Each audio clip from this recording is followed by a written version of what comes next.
दो महत्वपूर्ण कॉन्सेप्ट को हम लोग यहाँ पर समझने का प्रयास करेंगे। एक तो कि सिंधु सभ्यता में सबसे पहले भारत में लिपि के प्रचलन का साक्ष्य मिला, लेकिन अभी तक हम उसे पढ़ नहीं सके। दूसरा जो लिपि का प्रचलन का साक्ष्य हमें मिलता है अशोक के अभिलेखों में, और अशोक का जो अभिलेख है उसमें जो लिपि मिलती है उस लिपि को हम पढ़ने में सक्षम हैं।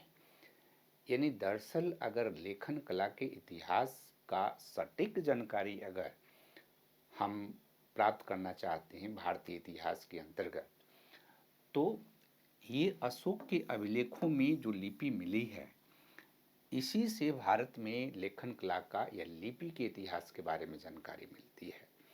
जैसा कि आप जानते होंगे कि अशोक के अभिलेख में जो लिपि है ये ब्रह्मी है, खरोष्ठी है, अरमाइक है और ग्रीक है। ये चार तरह की लिपि है। राइट, ध्यान ये रखना है कि लिपि की जब बात हम करते हैं तो चार तरह की लिपि का प्रयोग किया गया है, और भाषा जो है मुख्य रूप से प्राकृत भाषा का उपयोग किया गया है। राइट, अब सवाल ये उत्पन्न होता है कि हर कोई इस बात को सोच सकता है कि क्या वजह है कि हम सिंधु घाटी सभ्यता की लिपि को नहीं पढ़ सके हैं और अशोक के अभिलेख में जो लिपि है उसको पढ़ सके और उसके बाद की लिपि को भी हम पढ़ सके। इसमें बेसिक जो है अंतर है। बेसिक अंतर क्या है कि सिंधु सभ्यता की जो लिपि है, एक तो ये चित्रलिपि है, राइट, पिक्टोग्राफ है, यानी चित्रों के रूप में ये लिपि है। दूसरा कि अशोक के जो अभिलेख है इसमें जो लिपि है ये अक्षर के रूप में विद्यमान है। राइट, यहाँ केवल चित्र है। दूसरा कि चित्र जो है अस्थैतिक है। अस्थैतिक का मतलब क्या है कि इन चित्रों में किसी भी प्रकार का विकास नहीं दिखाई दे रहा है। यहाँ पर अशोक के अभिलेख में जो लिपि है इस लिपि में क्या है कि लगातार विकास हो रहा। राइट, यानी परिवर्तन हो रहा। यानी जब लिपि अशोक के लिपि को पढ़ते हैं तो उस लिपि के अंतर्गत हमें दिखाई देता है कि उसमें कॉन्टिन्यूअस परिवर्तन हो रहा। तीसरा कि यहाँ पर कोई भी ऐसा समाज नहीं है जो लिपि का उपयोग करता है। यानी इस प्रकार का लिपि किसी भी समाज के द्वारा उपयोग नहीं किया जाता है।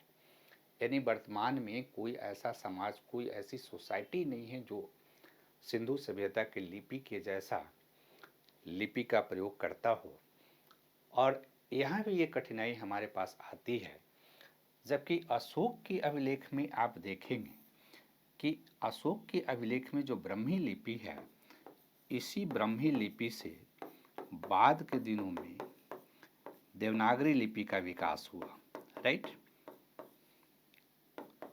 यानी आप अगर देवनागरी लिपि के विकास को समझने का प्रयास करें तो यहाँ देखिएगा कि क जो है अशोक के अभिलेख में इस तरह से क लिखा जाता है, और बाद में जब पूर्व मध्यकाल में आप देखिएगा कि ये इस प्रकार से क हो गया।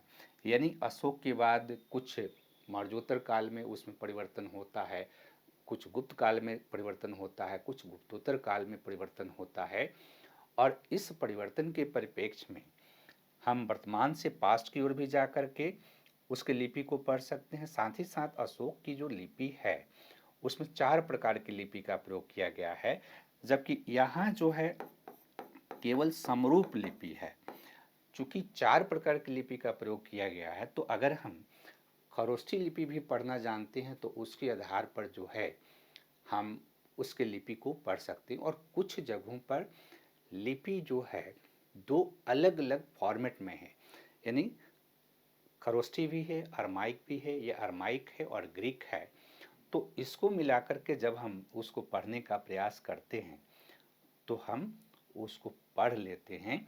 और यही कारण है कि अशोक के जो लिपि है उसको जेम्स प्रिंसेप जो है पढ़ने में सक्षम होते हैं, तो इतिहास में जो घटनाएं घटित हुई है उन घटनाओं के जो प्रक्रिया है, जो उसका आधारभूत कारण है, अगर आप आधारभूत चीज़ों को समझेंगे तो बेसिक रूप में आप चीज़ों को समझ लेंगे और ये चीज़ें आपको बहुत लंबे समय तक याद रहेगा।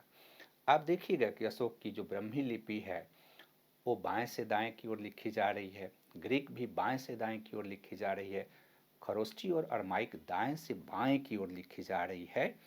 और इस तरह से आप देखिए कि अशोक की जो लिपि है और सिंधु सभ्यता की लिपि है उसके स्वरूपगत अंतर को आप समझ सकते हैं और फिर इस कारण को समझ सकते हैं कि क्यों सिंधु सभ्यता की लिपि को पढ़ा नहीं जा सका और अशोक की लिपि को हम